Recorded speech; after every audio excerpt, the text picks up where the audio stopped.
Well, hello and good evening. Welcome to Talk Leadership with Cedrick. You know, everybody needs a little TLC. Talk Well, Leadership with hello and Cedrick. good evening. Welcome to Talk Leadership with Cedrick. Hold on, we're having a little technical difficulty. A little TLC. All right, so Talk Leadership with Cedrick is where we focus on leadership and personal growth with business leaders, educators, and local thought leaders. Our goal is to introduce the audience to leaders who are making an impact with innovative ideas. You know that our guiding leadership principle is the law of contribution, which says growing yourself enables you to grow others. So you can't give what you don't have. So first, you must grow yourself in order to grow others. We believe outstanding leaders like yourself will help us to help others. So tonight we have a dynamic leader on the show tonight, and I'm just ready to introduce this guy. He's a good friend of mine. Worked in schools last year together. So let me, every week I like to do a proper introduction of my guests. So I want to make sure that I do a proper introduction of our guest, Mr. Nathan Keller. See, at the age of 23, Nathan Keller began working for the Lake Charles Police Department. He was hired as a police officer and started as a patrolman. During his first 3 years, he received awards for his dedication and work ethic. In 1991, he was reassigned to the investigation department and later promoted to the rank of sergeant. In 2002, Nathan Keller was assigned as a patrol shift sergeant where he supervised uniformed patrol officers. In 2006, Nathan was assigned to the Community Policing Division, where he was later promoted to the rank of police lieutenant.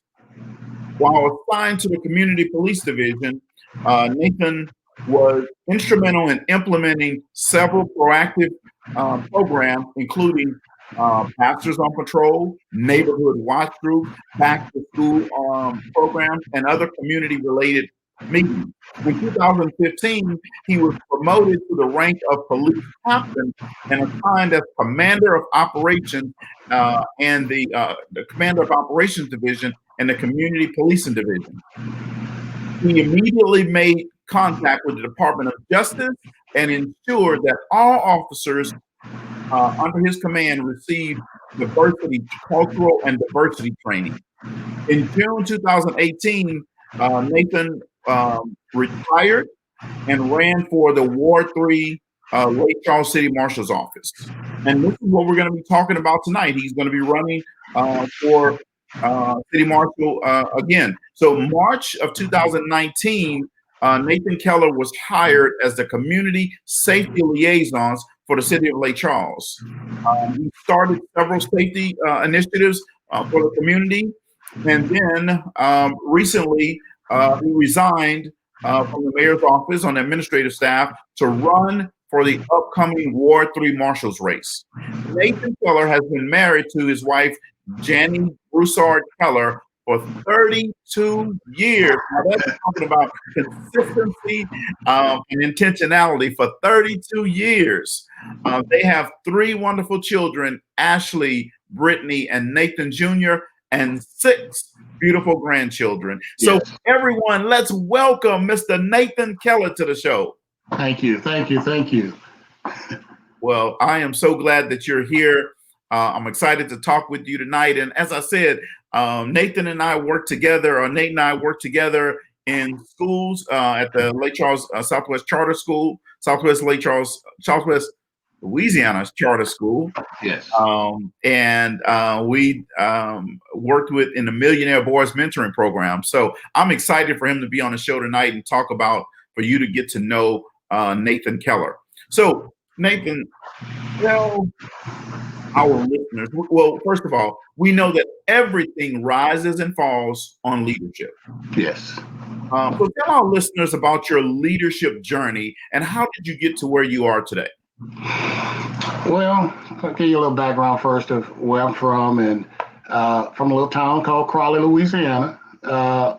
We moved here when I was about 3 years old, and moved in probably the center part of town, where the schools we attended was Fairview Elementary. Back then it was a junior high. It was Oak Park Junior High, where now it's middle school. So it actually went to the ninth grade. Yep. And then LaGrange Senior High. And I was, I guess, blessed and privileged enough to, at these particular schools, it was the ratio probably was 60-40, 50-50. So you had a good diverse group of people at all the schools. So leaving, once I graduated, I took a stint at McNeese and quickly learned that I needed a job. My mom, of course, my mom would always say, a man don't work, a man don't eat. So I worked throughout my high school years. I worked two jobs, a full-time job and a part-time job, and played sports. I played basketball, and I guess that's where started my journey on my leadership skills. Was a captain from my 10th grade to my senior year, a letterman in basketball, and ran a little track. And then once I left, I tell you, I was fortunate enough to be employed at a mentally disabled facility, probably at the age of 19, 20 years old. And I quickly learned how unfair life was when you don't fit the norm. People could be so judgmental. And while at that location, I was promoted to a supervisory rank, where I supervised several people at that location. But it was important for me to make sure that those individuals would go out into the community. And when I tell you go out, we fished, crabbed, went to the movies, whatever activities was going on. And again, people could be so judgmental. And that's where I learned one of my traits, as far as we all have something to offer. And just because I don't look like you, or I'm not as tall or as short as you, doesn't make me any less of a person as a whole. And so just educating the general public on that perception alone really allowed me to grow, because that was dear to my heart and still is. And from that point, I ended up at the age of 23 at the Lake Charles Police Department. And in 1988, it was some challenging times. In the 80s, law enforcement was more of a reaction style law enforcement, where you made arrests, and your accolades was on the arrests that you made and the amount of narcotics or whatever that you were seized. But as we went along in the early 90s, mid 90s, things kind of shift. And under President Clinton, with the crime bill, law enforcement violent crime bill, I think it was like $6.1 billion crime bill, the largest in the history at that particular time. And it was focused on community-oriented policing, going back to the old style of policing, where you knew the officers or law enforcement that was patrolling or that was in your area. And law enforcement actually lived in those communities. Well, 2001, terroristic act, and things shifted again in our country. And everything went to terroristic acts, weapons of mass destruction. So all that, the funds were diverted to the safety of our nation. And now it looks like we're headed back into community-oriented policing, to where law enforcement is actually out into the community. So my journey was, again, as I went through the ranks, and as you go up, that funnel gets tighter and tighter as to the friends that you have, Right. because now you're supervising those friends that you started on the level with, and the decisions fall on your shoulders. So it's really, I mean, a true leader, you have to be leading from the front. And it's so important today, especially in law enforcement, where if you're not leading from the front and you're getting all the stagnant from the side and then the static noise from the side, and you can't focus enough, that's when you fall.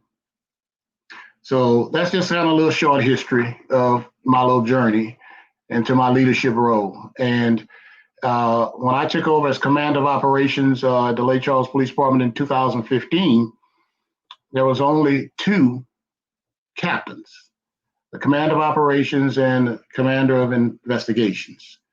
And the Commander of Operations was basically over 90% of the uniform officers. And at the police department, you've got a complement of 186 uniform officers. So you do the math. So, but most of my command staff was lieutenants and sergeants that I dealt with.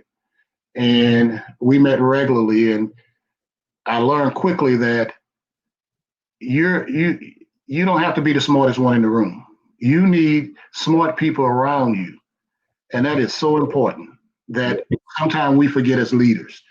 And we get intimidated when other smart people come. Well, Mom used to tell me a long time ago, if you're the smartest one in the circle, you've outgrown that circle. You need to move to another circle. Yeah, you're in the wrong circle. Absolutely. Right. So I love the background and I love your story on around this and but what I want to ask you is, so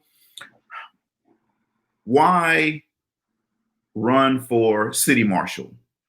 What's the passion there? The passion with running for city marshal is the city marshals for so long has been, and I want to use my words carefully, secondary, because you've got the sheriff's office, state police, and you've got the Lake Charles Police Department. And the marshal's office normally handles the executive duties of the court, courtroom security, the issuance of subpoenas, garnishments, repossessions, evictions. But you've got the ability to do so much more that we're not doing. And that's what I'm focused on. The executive duties we understand. But how do we bridge the communication gap with law enforcement? How do we go out and truly serve? Because we all are servants. How do we serve the community and don't just stay inside of a box? Well, you're spot on. So communication gap. So we know that everyone communicates, but few connect. Correct. And we know in law enforcement, connection is the key to de-escalating an issue. Communication is the key to making sure that everybody across the line, from the officer that's on the front lines every day, all the way up to the judge that's sitting on a bench, right? That is correct. All across those lines, it's about connecting. So how, in your administration, how will the city marshal's office help improve those lines of communication? Accessibility. You have to have a marshal that will be accessible to the community that it serves. That's the key. And being able to work with all the other agencies to make sure that we're all on the same page. And making sure that the community understands what the duties are of the marshal's office, making sure that the community understands that they're welcome into that building because it's their building, and we're not us against them. It's about connecting and making sure that they understand that when there's a need, we will be there. Yeah. Now, especially now with the challenging times of COVID-19 and coronavirus, it's law enforcement plays an integral role in this. And a true leader understands that now where you're taking everyone and you're keeping them home, and it's important now that a true leader understands that we have to go and check on our seniors. We have to call them and say, hey, are you okay? Because they're in the homes now, scared and frightened to go outside. We have to make sure our homeless population are informed on what's going on, because they don't have Facebook. Most of them have Facebook and not watching the news, but Right. they're part of the community. Mhm. So it's important that we reach out and touch every one of those sectors, and mainly our youth. When we can grab and catch our youth at an early age and show them that law enforcement is not the enemy, that we are here to help and we're here to provide a service. Our kids attend your schools with your kids, and we coach the baseball, basketball teams, and we go out get our grocery where you get yours, and we want to be in the neighborhood. So if they have an issue, they're not running away from the people that's supposed to be protecting them. Wow. Well, here's what I need you to make sure that you're understanding what Mr. Nathan Keller, who's running for Ward 3 City Marshal, is saying. He's saying that in his administration, he wants to make sure that communication is not disconnected, that it's connected. He also wants to make sure that we touch every segment of society. Senior citizens who are trapped in their houses. He wants to make sure that we touch the homeless, who are normally the forgotten part of society in any city, right? But more importantly, he said he wants to also connect law enforcement officers with the youth.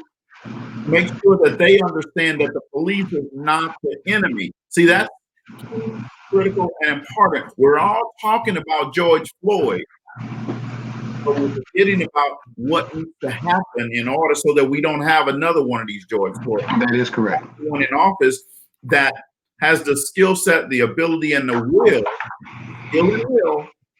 to make these things work. So let me show you something, what Nate is talking about. And he understands this because he worked in school with me last year. Right, watch this. Boys or youth that have mentors are 55% more likely to enroll in college. See, so he's talking about being a mentor to these youth, right? Youth that have mentors are 78% more likely to volunteer. You see, youth that have mentors are 90% more interested in becoming a mentor themselves. So now you're changing the dynamics of what's happening with youth in our nation today. And right in Lake Charles, he's saying, here's the data, folks.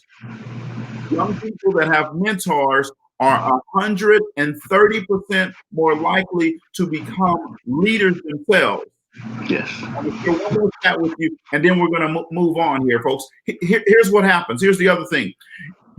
Students who meet regularly with a mentor are 52% less likely than their peers to skip school, and 37% less likely to skip class. So now Nate is talking about changing a whole dynamic in a school system, in a city. So this is why you need to vote for Nate Keller, Ward 3 City Marshal. So Nate,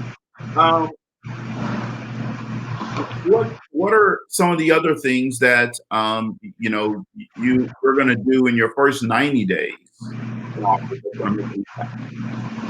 Well, one of my short-term goals, and this is only because now of the pandemic. The marshal's office is responsible for serving evictions. So you know as well as I do that now more than any time that we're going to have in our city, and not just in Lake Charles, but again, this is going to be everywhere, a problem everywhere, excuse me, where we're going to have to get with the landlords. We're going to have to get with the tenants to make sure that we have a plan so everyone is educated and knowledgeable on what's coming down the pipe. We've recently had the in our state where the governor did a renter's protection for 3 months where they paid your rent. Well, it was in 48 hours, those funds were depleted. That showed the need. Yeah. But again, when this is over, the rent is still due. The mortgage is still due. So we have to make sure that we are fair and balanced. We're following the law, but we're compassionate enough to know that we're going to have a lot of people losing homes, losing rentals where they're renting property. So that's going to be a major part when I come in, that we make sure that both sides understand. And from that point, we want to make sure that we have quarterly meetings. So our general public knows what the eviction process is, and the landlords understand what the eviction process is. And that's very important. Also, one of my short-term goals my 90-day plan is de-escalation skills. I want to make sure that all the deputies are trained in de-escalation skills and mental illness awareness. Mental illness is not just a problem in Lake Charles or the state of Louisiana. Mental illness and substance abuse are two of the main issues when law enforcement has to encounter or is in an altercation with an individual.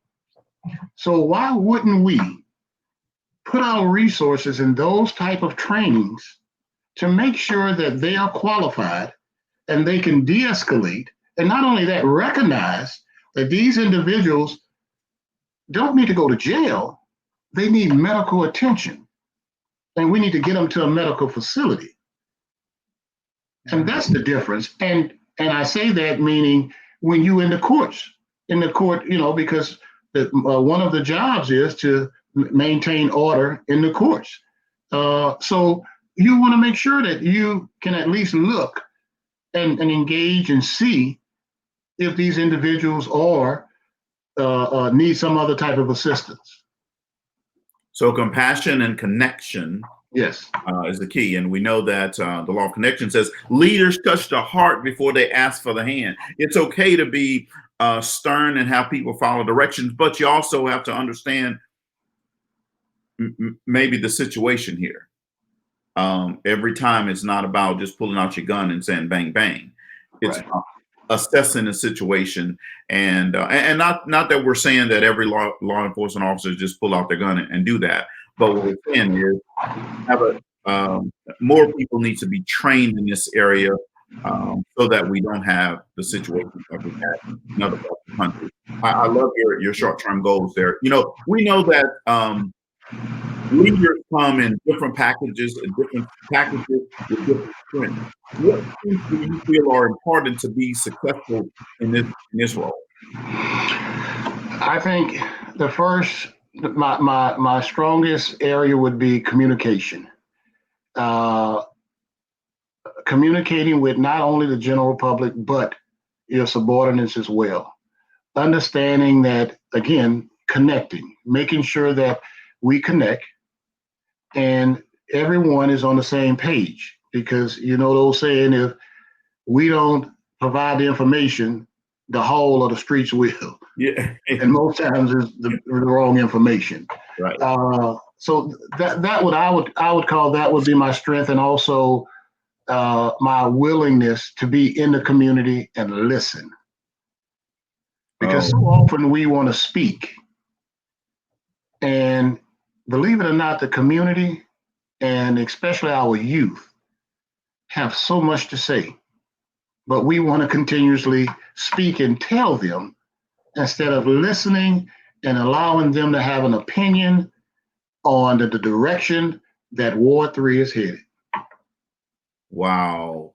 Well, you've just said something, Nate, here that makes a big difference. Folks, when you're going out to vote, you need to be thinking about these things, right? So communication is key and critical and vital.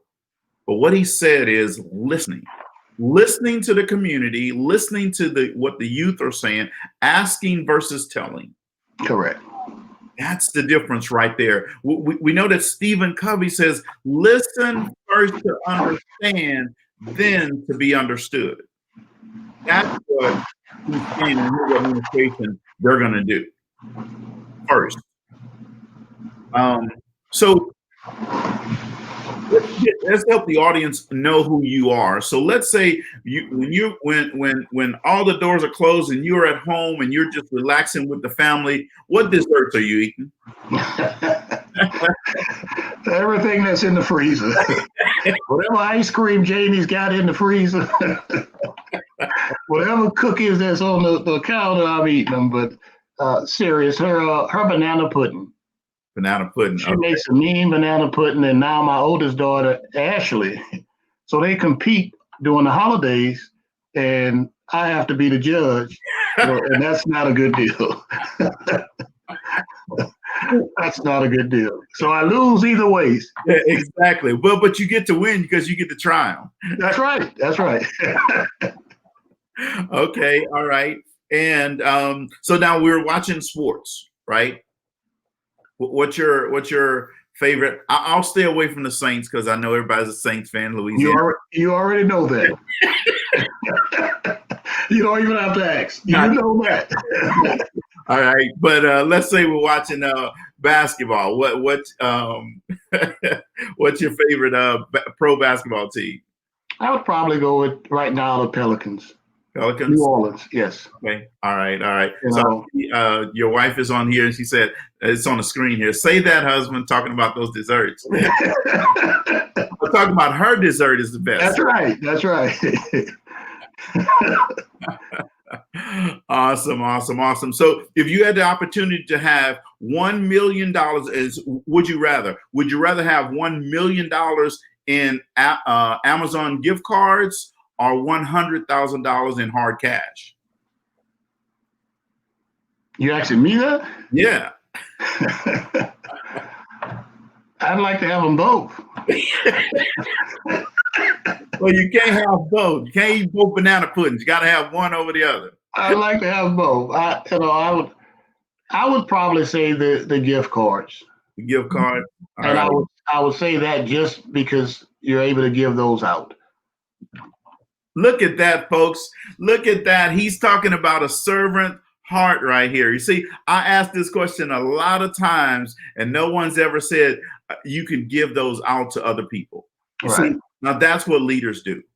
They think first about other people versus themselves. I was actually thinking, yeah, that's great. I'm gonna get those $1 million in gift cards, and I'm gonna try to see if I can buy other gift cards. See.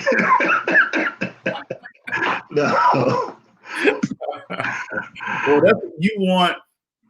Anytime you're voting for someone, folks, on a serious note, when you're voting for someone in an election, you need to make sure that person, they're serious, but they also can laugh at themselves, and laugh about themselves, and they have a sense of humor about themselves, right? It's not all about business, folks, and you can see Nathan Keller definitely is a business, but he also can laugh and be a regular person.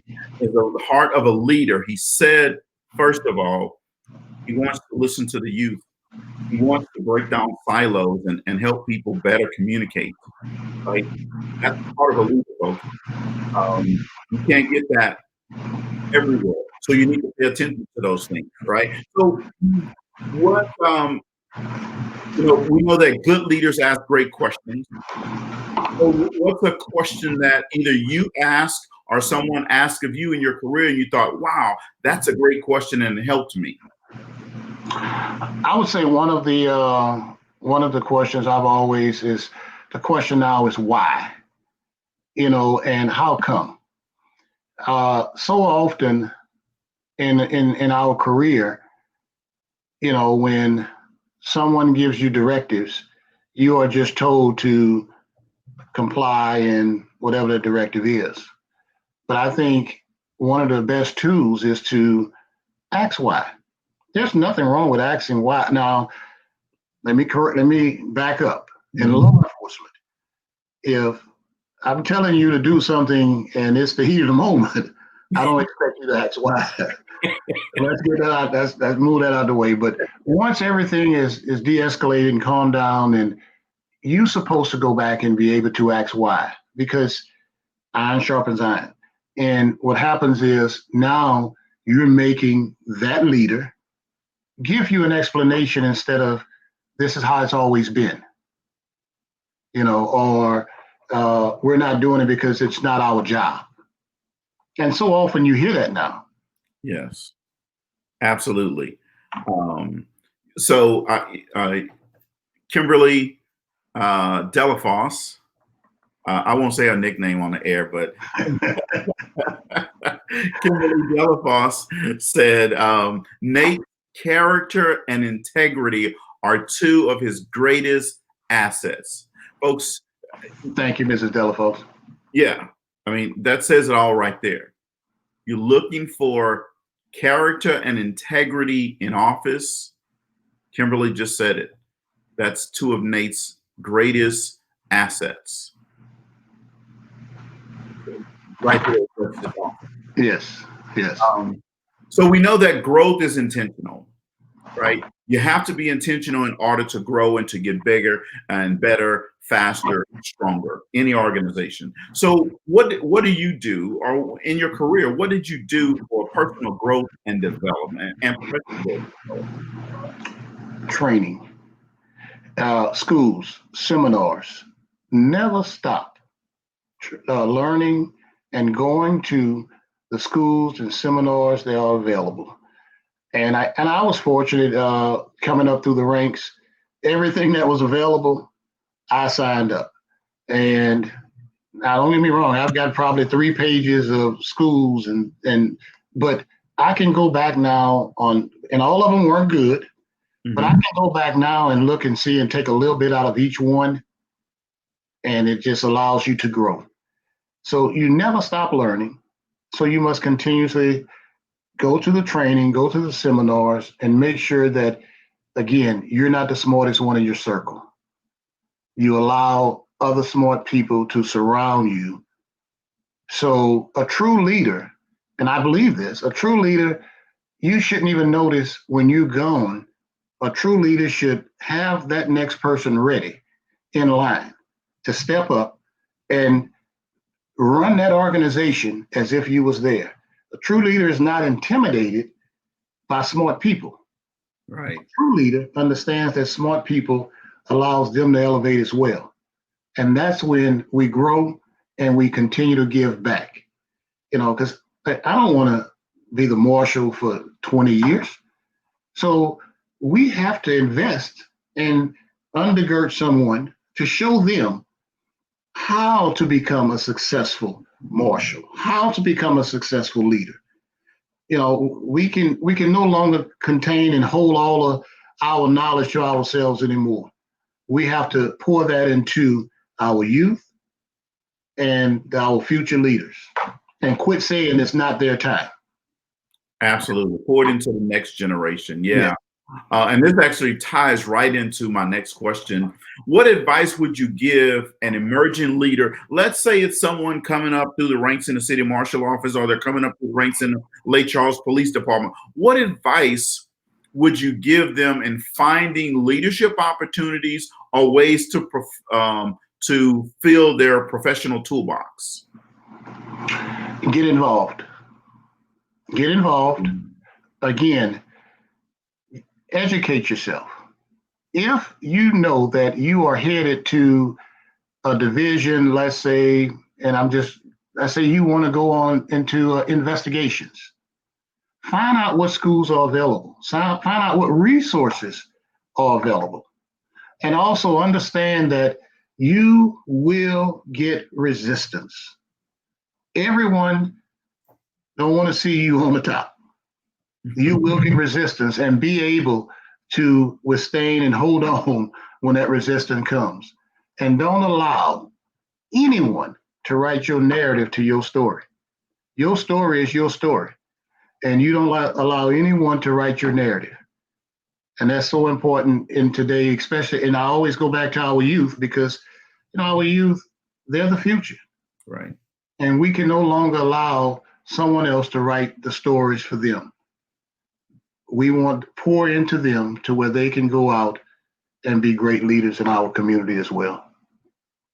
Awesome. I really like that, Nate. It's very simple. Get involved. Get involved. I love that. I love that. So, talking about get involved, what can the citizens of Lake Charles do to help get involved in your campaign? That's a great question. I would say first, do your research on me. So you know who I am and what I represent. Because I don't want you just jumping on because you heard Nate was a good guy and Nate is okay in the community and he's involved in community activity. Do your research. And then go to my web, www.keller for FORLC Marshall.com.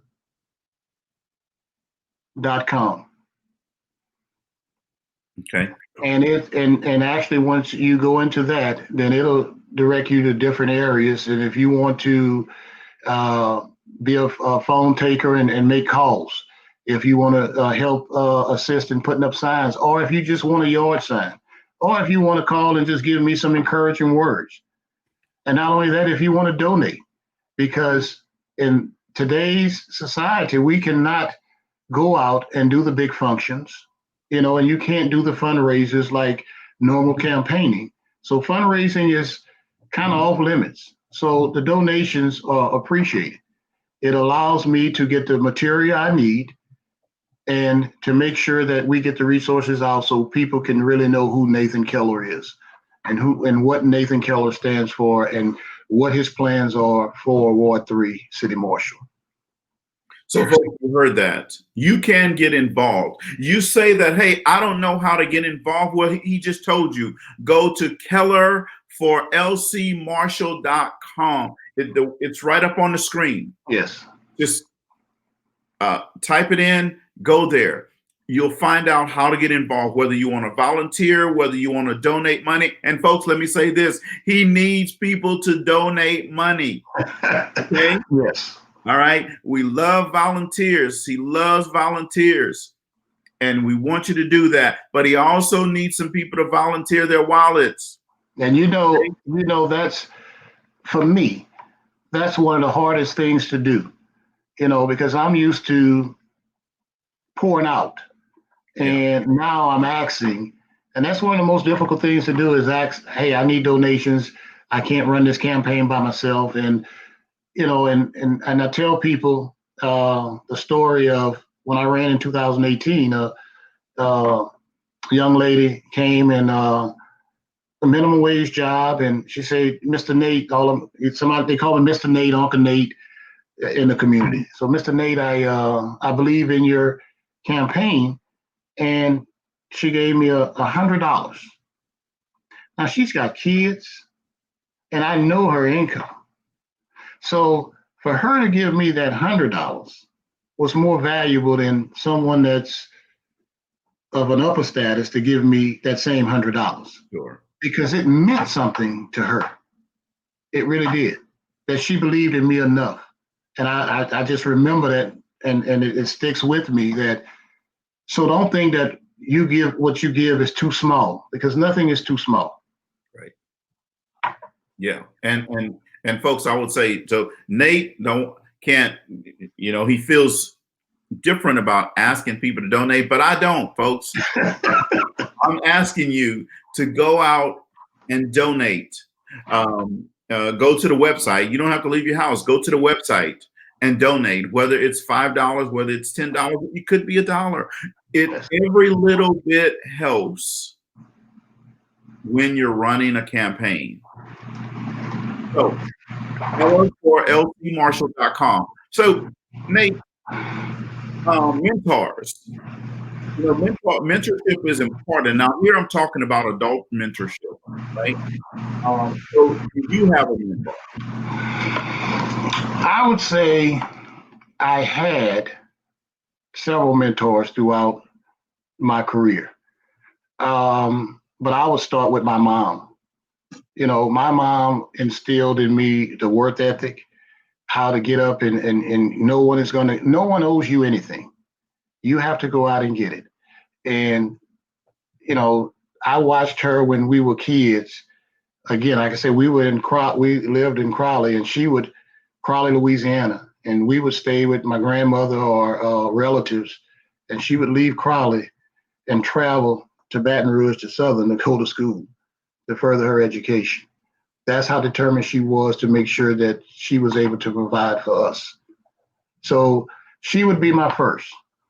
And I would say my second and third probably would be a guy named Linton DeCluid, that was a police officer. Uh, and he actually lived across the street from where we grew up. And so when he'd come, and he had the demeanor of the good guy, not the big buff, intimidating guy, but he was approachable. And he was the one that actually convinced me and continuously encouraged me. He said, Nate, you would be a good law enforcement officer. And he retired as a lieutenant with the Lake Charles Police Department. And he was actually gone by the time I got there. But he was one of them that I looked up to in the community because you didn't hear any the negative stuff. It was all positive. He'd come home and he'd tell us about his day and how he'd ride. And you'd see him ride in the neighborhood. And I guess what was more important than anything, he wouldn't only ride, he would stop. And he would take time to listen. And that's important. Sure. And so once I got on to law enforcement, 23 years old, I tell you, I had quite a few mentors then because I had Captain Lewis, Byron Lawson, Eva Antoine. I can go on and on about some of the supervisors when I came on that were there, the Andrew Hershey's. And they really showed me how to tone it down. And they called me Grasshopper. And they were sensei. No, Grasshopper, not yet. Not yet. And because there was times when I wanted to quit because I didn't like how the atmosphere and the tone of law enforcement and how we were treated sometimes. And when I say we of color, and I'm talking, I'm going back to the 80s and the early 90s. But I seen a change. And they said, Nate, it's only going to change if you stay. If you leave, then you can't be a part of the change. Right. And I stayed and went through the ranks. And like I said, and Louis Hebert, he probably don't want me to mention his name, but he retired as a captain. And when I came on, and he was one of the first ones that taught me how to invest money. My mom taught me how to make money, go out and work hard, save it.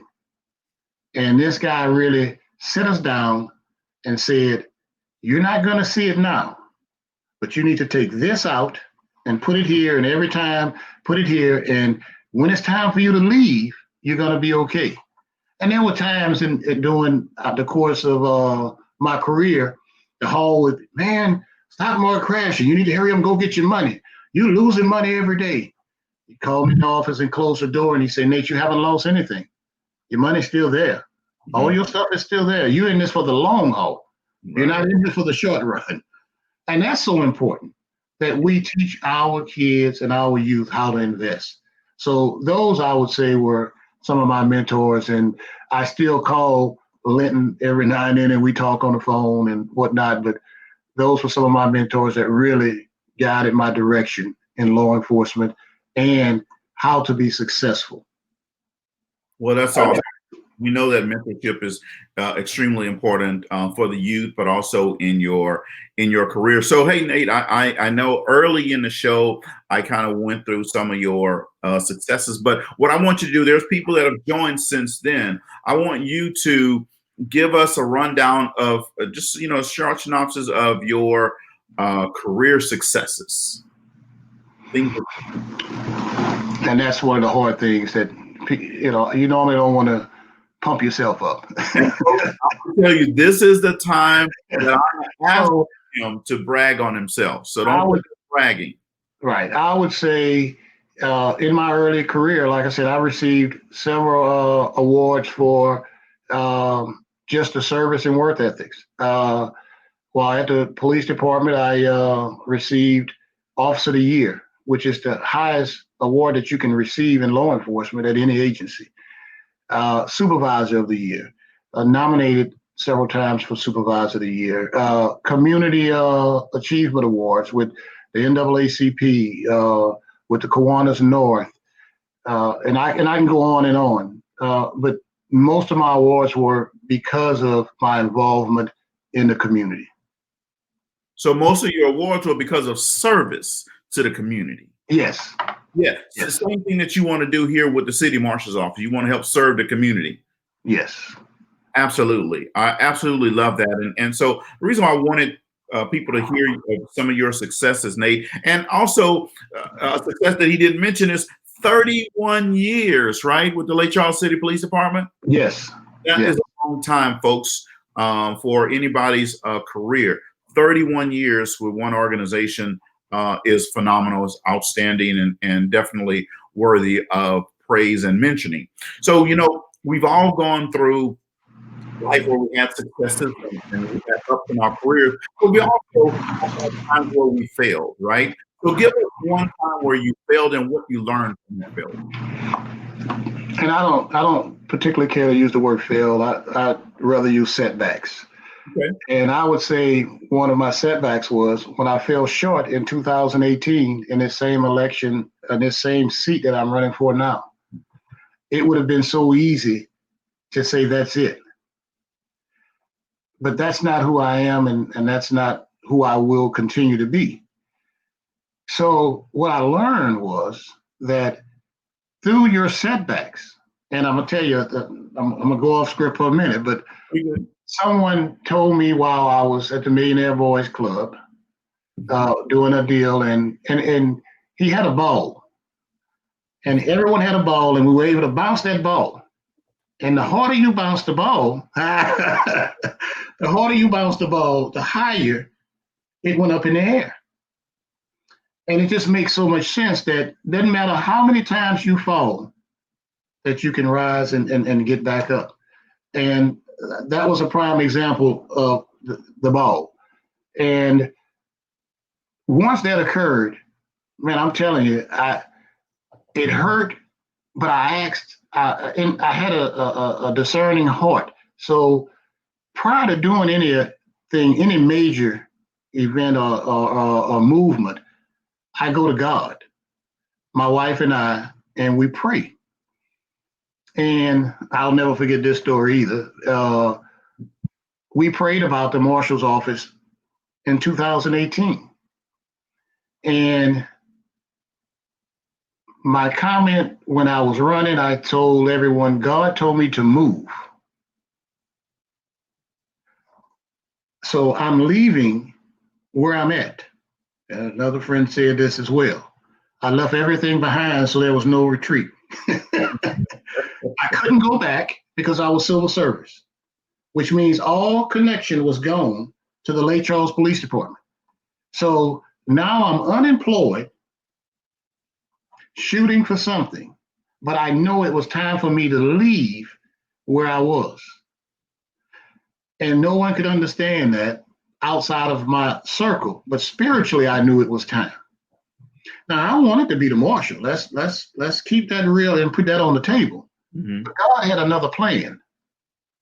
And when I tell you, it was revealed just so clear and vivid that when we were in the runoff, I knew that he had already positioned me, and God is in tomorrow waiting on us. He knows what tomorrow is. So he was already positioning me for something else.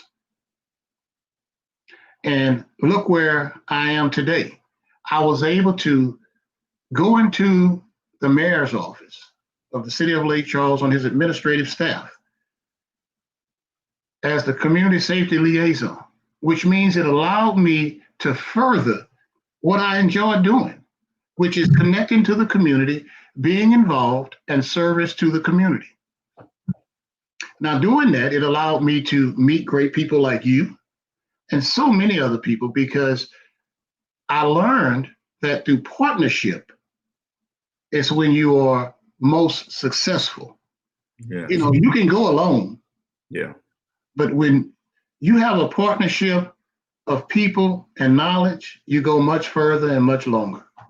Absolutely. Well, you're talking my language there. So you're talking about overcoming failure with and not calling them failure, call it setbacks, right? And you can always bounce back, right? That's right. That's exactly right. And also, as a leadership principle, folks, that Nate just gave you, it's a golden nugget. You need to take it. He says, the law of significance.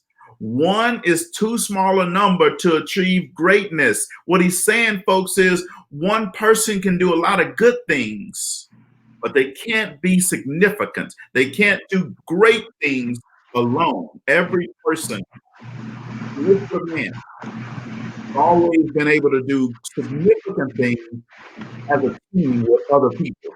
And that's what he's saying he's going to bring to the marshal's office. Yes. A team environment, a collaborative environment, breaking down silos, helping people better understand how to connect with their communication, how to reach out to the community, how to get our youth involved. This is what leaders do, folks. So if you're looking for a leader in the marshal's office, next to the marshal, then Nate Keller is the guy. Thank you. We haven't talked about your. I know some they have like a number on the ballot. Yes, I am number 93 on the ballot, and someone told me, Nate, you know what your number means? I said, well, it means I hope 93 is successful on November 3rd. No, 93 is about the birthing of something. 9 is the birthing, and 3 is the Trinity. And I'm saying, and this came to me from someone when I told them the number, and I was like, my slogan is vote for a new day. So a new birthing, a new day, vote for, because we say change. Right. Vote for a new day. We can no longer allow anyone to tell us, because that's the way it's always been, so we're going to keep it as status quo. We in a generation now where our youth are taking a stand and really moving forward and want to get involved. And we, as leaders, like I said earlier, we have to be willing to listen. And sometimes we have to be willing to acknowledge that we have shortcomings. And that's the hardest thing to do. Sure. Acknowledge you have shortcomings. Sure. And formulate a strategic plan on how do we get to the next step. How do we not keep getting the fruit off the top, but how do we get to the root cause of what we're dealing with? Because if not, all we're doing is going in a revolving door, and it just continuously comes back and comes back. So we have to get to the root cause, but those conversations are uncomfortable, but we have to have them. Absolutely. Hey, give us, Nate, 3 things that the citizens of Lake Charles will benefit from having Nate Keller in office as a city marshal. The first and most important is you'll have someone that will be accessible. You will have someone that will communicate, and you will know exactly what's going on in the marshal's office. And you will have someone who will serve, and everyone under his command will serve in this community, because that's what it's all about. I continuously go back to serving. You cannot be an effective leader if you cannot serve. And it's that simple. You must first be a servant. ACS, folks, accessible, communication, and service. ACS. Type it in the comments for us, folks. ACS. Accessible, accessibility, communication, and service. ACS. Type that in the comments for me, folks. That's what you're going to get with Nate Keller. Let him know you hear him. You're hearing his message. Vote for number 93 on the ballot, folks. ACS. Accessibility, communication, service. ACS.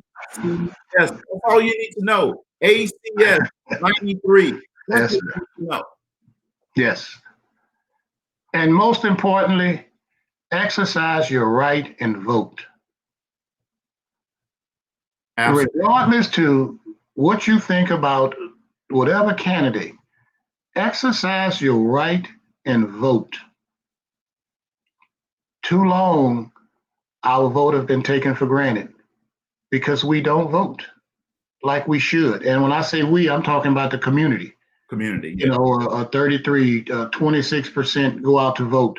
That makes the decisions for the whole community. So Right. we can no longer complain if we're not voting. We have to vote. Vote number 93. Absolutely. Yeah, you close your mouth if you don't vote, folks.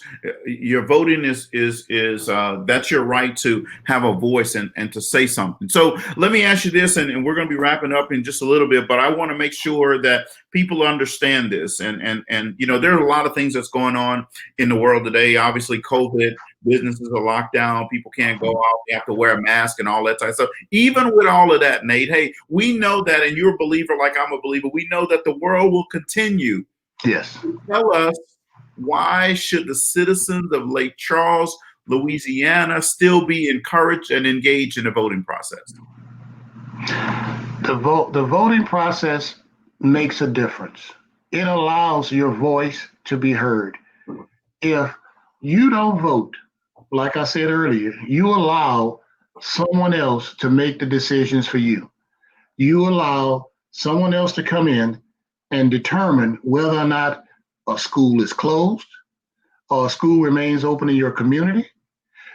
It determines whether or not you have law enforcement officers that are talking about communication and opening lines and building trust and transparency. All these things occurs. It talks about the judges that you're going to have that you're voting on. You know, like it or not, some family member will have to go in front of one of these judges. And if you don't vote, you don't get a choice as to what judge will be residing in those seats. So your vote is important. And back, I would say prior to the George Floyd and even a little before that, it was, well, our vote don't count.